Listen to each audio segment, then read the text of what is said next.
Horseshoe crabs are some of the most resilient creatures on the planet. Not only do they have quote-unquote magic blood, but they walk to Earth with dinosaurs as well. As resilient as they are in desperate need of our help. Today we will explore what makes the horseshoe crab so special and why they are in danger. Horseshoe crabs are a group of arthropods that originated 450 million years ago. Their blood, unlike ours, is blue because it contains hemocyanin, a type of copper.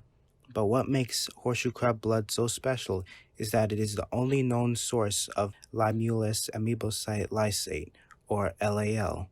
LAL is used to detect endotoxins, toxins produced by bacteria, within pharmaceuticals. If endotoxins are not detected within medications, there can be dire consequences for users. Since the industry began to use horseshoe crabs, a noticeable decline has been seen in their population across the world. As a keystone species, horseshoe crabs are vital in order for an ecosystem to function. A continued decline in horseshoe crab populations would severely harm all species that rely on them. Looking towards solutions, in 2016, an alternative to LAL was discovered, recombinant factor C, or RFC. Some drug companies have started using RFC, but its safety is still up for debate in the scientific community. The American Pharmacopoeia, an organization that sets the quality standards for drugs, dietary supplements, and food ingredients in the US, claims that the safety of RFC is still up for debate. So whenever companies want to use it for testing, they have to get validation first. In contrast, the Council of Europe has approved the use of RFC, so companies do not have to get it validated before using it.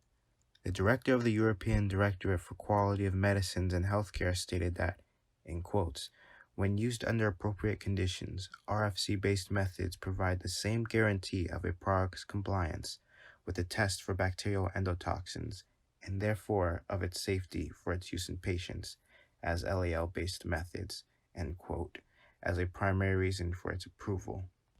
Some companies, like Associative Cape Cod Inc., have started raising horseshoe crabs to release into the wild to study the population decline. It is also important to take into account that, despite increased regulations, many crabs are still harvested as bait.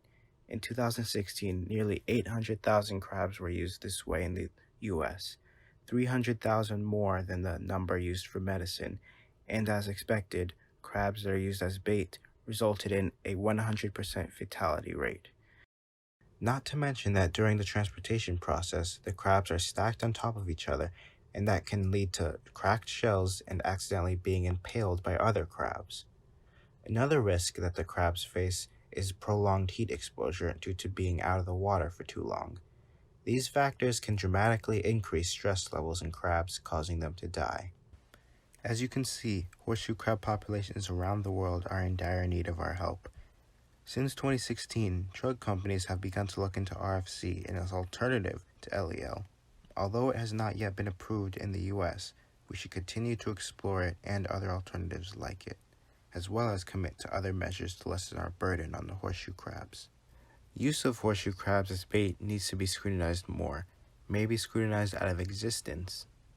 Horseshoe crabs have helped us save so many of our own, so maybe we should work to save them.